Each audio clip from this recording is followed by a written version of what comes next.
Èpà ó ti sọ̀rọ̀, bàbá wa ti sọ̀rọ̀. Kábíyèsí Ọ̀ọ̀nìrìṣà ọba Adéyẹyè Ògúnwùsì Ọ̀jájá the second Ọ̀ọ̀nìrìṣà àrólé Oòduà.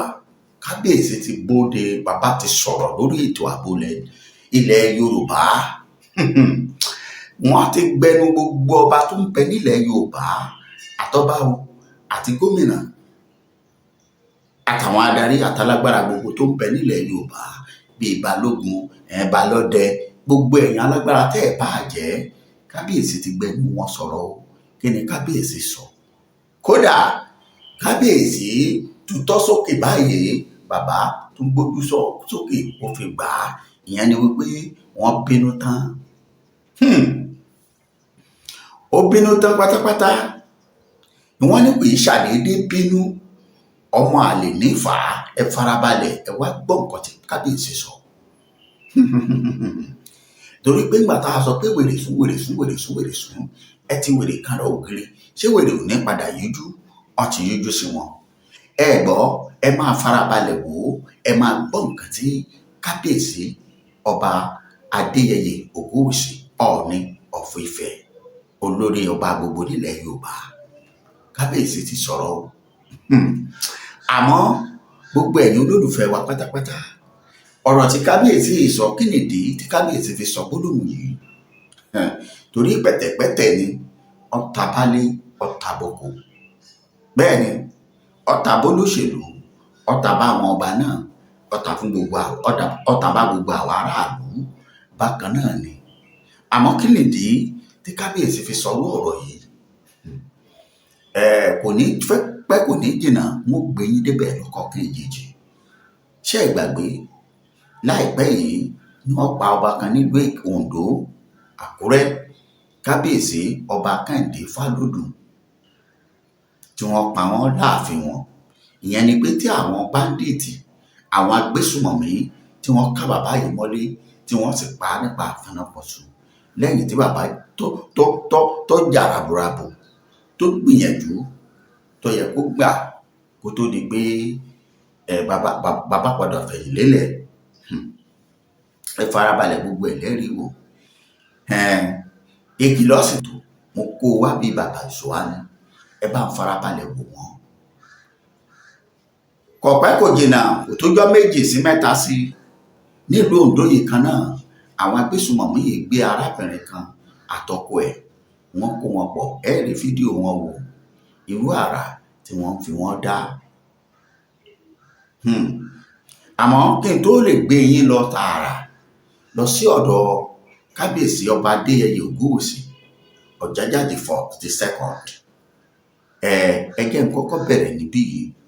Ẹ jẹ́ n farabalẹ̀ kí n kọ́kọ́ gbé yín lọ sí ọ̀dọ̀ arábìnrin àtọkọ ẹ̀, èyí tí àwọn agbésùmọ̀mí gbé nílùú Oǹdó.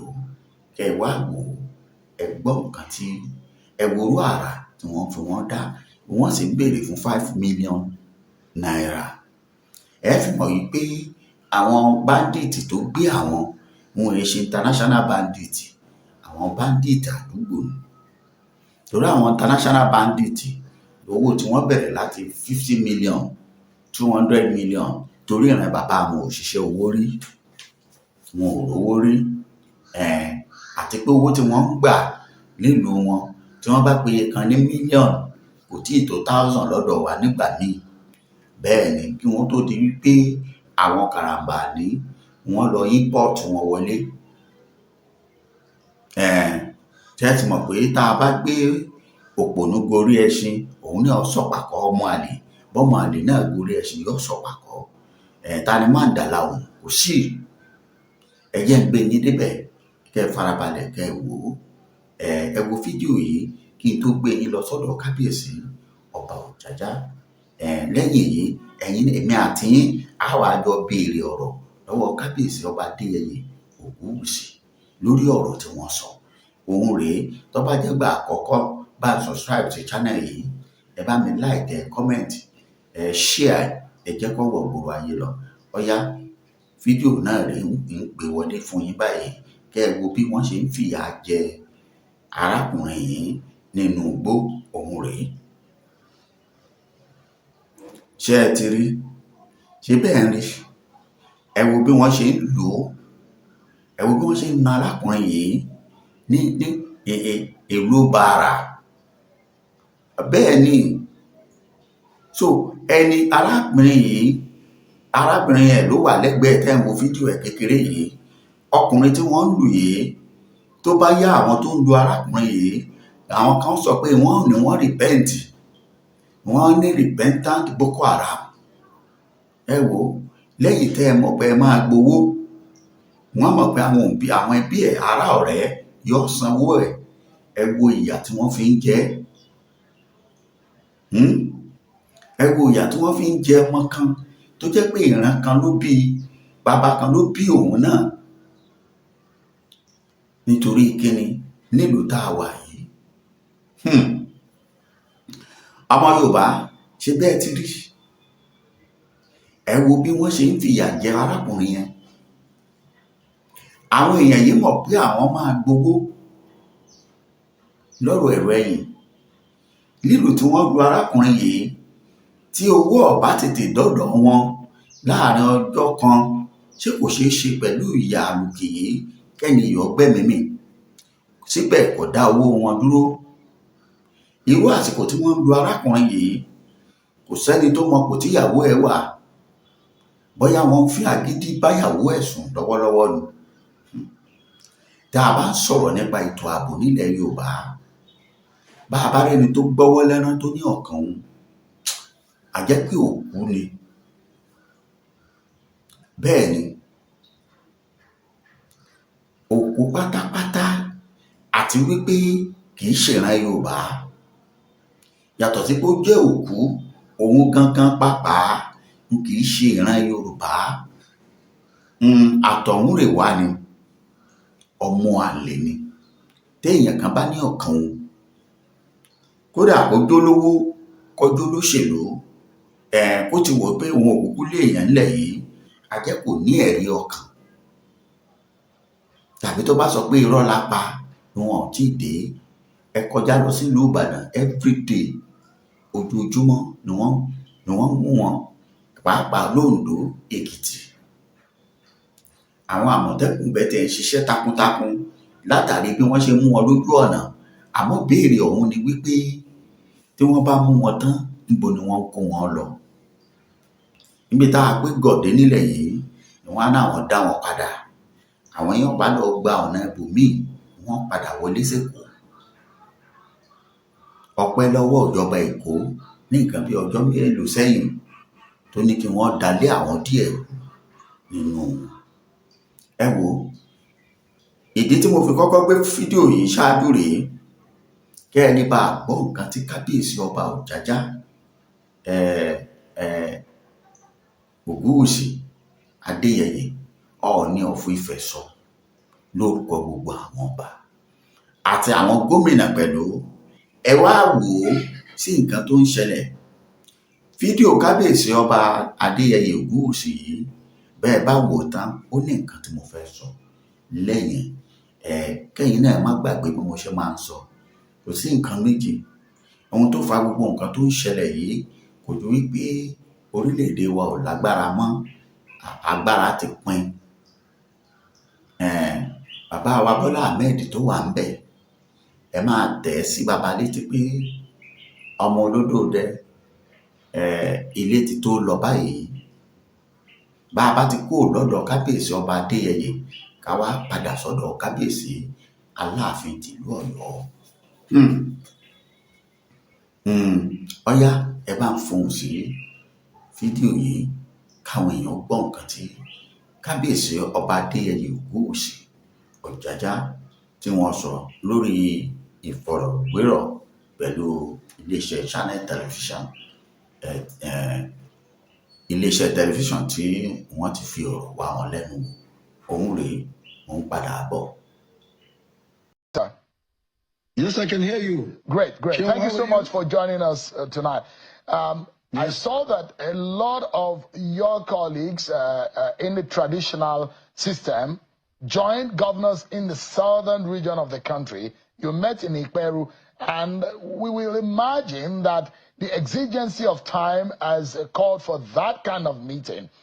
What did you discover? Because there are talks about the imminent danger that our nation has been drawn in. Now, it brings the importance of the traditional stools and the traditional rulership in this country. How urgent must we now take some of these decisive action that you agreed on in Ikperu? Yes, yes. Thank you very much. What we've realized, and it's the truth, is Nigeria is bigger than all of us. And we are the people that are involved in the country, Nigeria, and we need to protect everything that has to do with the country. We traditional rulers, the traditional institution, we're the closest to our people. We know the good, the bad, and the ugly. It's very important now. We need to actually close the rank with our political leaders. It is very obvious they cannot do it alone. We need to work with them. It's about time for all of us to realize that we can't in any way sink our nation because of politics. It has been the rhetorics of politicians. Why are we in this situation? It's because of politics. Nigeria was at some point very safe. You can go to the north, you can go to the south. We never had problems of banditry. So beyond politics now, we that are close to our people, we need to come together. So there is a stronger alliance within the south that we will continue to support our political leaders and let them know the need for hope. We know the good, we know the bad, we know the ugly. Yeah, So it's yeah. very important. Kabiyesi, I'd like to know, was there any discovery or realization that the insecurity that we are seeing in Nigeria is politically motivated at that meeting? Absolutely, it is. And that's what we're trying to guide against. And that's the reason why the Southern monarchs have come together to join our Southern traditional rulers. It is, because there's strong diversity in the Southern Nigeria, because we can actually pick over 200 dialects and languages. But we have put that aside. We put that aside us. We put that behind us. We put down our culture behind us and beside that it is very important for us to unite. It's never happened before. So for us now, we want to save Nigeria and declare a vote of confidence with the government of today. Because if you say the government of today is not performing well, you keep changing, you are destroying the country at the end of the day. We realize that enough of trying to say, oh, this government is bad, that government is bad. The government that is there, let us all come together, join hands with it. At the end of the day, we realize that enough of trying to say, oh, this government is bad, that government is bad. You keep changing. Declare a vote. It's very important for us. We are, because there's a reason why in Nigeria is Kabiyesi, I like work together, alliance, banditry. It's because of the nation. It's about time for all of us to realize our political. We know the good here, and we need to. Nigeria is bigger than all of us. on in Ikperu. Yes, yes. Thank you very much. Ẹ káàbọ̀ padà. Fídíò tí mo gbé wáyé ọ̀pọ̀lọpọ̀ wò ó wọ́n á ní fídíò yìí ti wáyé ó ti tójọ́ mélòó. Ẹ dákun, ṣé kò bá nǹkan tó ń ṣẹlẹ̀ lásìkò yìí mọ́? Ìbéèrè tèmi máa kọ́kọ́ béèrè, ìdí tí mo fi gbé wá gangan nìyẹn. Bí láti ìgbà tí Kábíyèsí ti sọ̀rọ̀ yìí, ẹ dákun ẹ dábọ̀ ẹ fi ìdénú gbogbo ẹ̀yin tẹ́ ń gbọ́ mi àti gbogbo ẹ̀yin Kábíyèsí. Ìgbésẹ̀ wo làwọn Kábíyèsí wa ti gbé lẹ́yìn tí bàbá wa Kábíyèsí ọba Adéyẹyè Ògúnwùsì Ọ̀jájá ti sọ ọ̀rọ̀ yìí láti ọjọ́ yìí sí ẹ̀yìn? Níbo lẹ ti bá ètò ààbò dé nílẹ̀ Yorùbá? Torí tá a bá ní a sọ tẹ́ ẹ̀ ní rárá ká má sọ, tá a bá dákẹ́ tààrà ẹni á bá ń dákẹ́. èèyàn ò ní sọ pé kára ilé èèyàn má jẹ ọ̀pọ̀lọ́ àràhúrò ẹ̀ tí ò ní já gbádùn òun ló lè mú ká pariwo síta. Níbo lẹ ti bá a dé? Ilẹ̀ Kwara wọ́n ṣì ń pa wọ́n síbẹ̀. Ilẹ̀ Kwara ní gómìnà tó jẹ́lẹ̀ Yorùbá, ẹ̀ka Yorùbá ní Kwara yójúmọ́ ni kú. Bákan náà l'Oǹdó, Èkìtì, Ọ̀yọ́ gbégbé ni ní gbogbo ìgbà. Tèkó ò lè ṣeé sọ torí pé Èkó pọ̀, kò jẹ́ ká mọ ọ̀pọ̀lọpọ̀ iṣẹ́ ibi tó ń lọ lábẹ́nú nílùú Èkó. Gbogbo ẹ̀yin ọmọ Yorùbá tẹ́ ń gbọ́ mi mọ̀ wípé ẹ mọ̀ wípé pàfílíọ̀nù kò ṣàṣe. Ẹ̀yin kábíyèsí wa, níbo lẹ bá ìrìn àjò yìí dé? Ẹ worú arákùnrin tí mo fi hàn yín tí wọ́n ń lò nílò àlùbami yìí. Ìṣẹ́jú mélòó ló kù tí ẹ̀mí fi máa bọ́ lẹ́nu ọkùnrin yìí? Gbogbo ìgbà àwọn tó lọ síbẹ̀ sọ pé gbogbo ìgbà kò sígbà kan tí kan bá ti mu ògógóró tó ti mu gbó ẹ̀ tó ti mu gbogbo nǹkan tó yẹ kó mu tán yóò mú ó kàn lè mú kí kó máa lù wọ́n nílùkulù. YouTube kò fààyè gbà á, ibi tí wọ́n ti ń lu àwọn obìnrin tí wọ́n tún dé wọn lédè adé ẹ̀há tí wọ́n sì ń lagi mọ́ wọn lórí. Àwọn obìnrin yẹn mo ṣúọ̀ pé gbogbo wọn kọ́ ló lè survive ìjìyà yẹn. A rí nínú wọn tí ó padà gbẹ́mìí mì torí àlù nínú, àlù lọ́mú, àlù ní gbogbo ara ni. Bákan náà bẹ́ẹ̀ ni wọ́n ṣe ń lu ẹni tí wọ́n bá mú. Àwọn eléyìí ò wá láti Kaduna o. Ìṣẹ̀lẹ̀ eléyìí ò ṣẹlẹ̀ ní Kaduna o. Èmi kì í sábà sọ̀rọ̀ wọ́n jíyàn gbé ní Kaduna o, àbí wọ́n jíyàn gbé ń Borno, àbí ń Kano, àbí tá a sún bá pé tara ẹni là á já. Eléyìí tó kàn mí òun ni ti ìran mi. Bẹ́ẹ̀ ni tí n bá fẹ́ sọ̀rọ̀ Nàìjíríà lápapọ̀ á mẹ́nu bà á, àmọ́ léyìí tó kàn mí gbàngbàngbàn torí mo mọ̀ wípé tí n bá ní ọkàn mi ó lè kàn ní tó kàn mí. Bẹ́ẹ̀ ni ìdí nìyí tí mo fi ń pariwo fún gbogbo àwọn ọba ilẹ̀ wa, àwọn àgbààgbà ilẹ̀ wa, ẹ̀yin gọ́vnà Ayédatiwa, ẹnu kùn yín jù l'Oǹdó. Gómìnà kan ló sáwà ń bẹ, dẹ́pútì níyí nígbà tẹ́ wà lẹ́yìn ẹ̀. Oǹdó yìí ṣáá lẹ́yìn ẹ̀ ní Kámú Èkìtì. Àwọn tó lọ kó bá Ọ̀yọ́, àwọn ẹni tó gbé Gúnmi àti Sultan wọlé ni wọ́n kó bá ìpínlẹ̀ Ọ̀yọ́ tiwọn. Ní kété táwọn ará bíi ti wọ ìpínlẹ̀ Ọ̀yọ́ tí wọ́n ní wọ́n ń ṣe lẹ́ṣọ̀ kan àbí nǹkan kan, nígbà náà ni omi ọkà Ọ̀yọ́ tó tutù níníní tó ti bẹ̀rẹ̀ sí ní di gbígbóná, tó bẹ̀rẹ̀ sí ní ru sókè dùdù bí ìgbà tó mi òkun tí ń ru tí ò sinmi. Now, ìjọ wo la fẹ́ ṣe léyìí dà? Kábíyèsí Ọ̀jájá ti sọ̀rọ̀. Wọ́n ní àwọn máa pa lálẹ̀, àwọn ó kúrọ̀ṣì wọn. Ọdún olè tó kúrọ̀ṣì wọn sá. Ṣé àwọn alálẹ̀ lọ Mẹ́kà tí wọn lọ Mẹ̀dínà?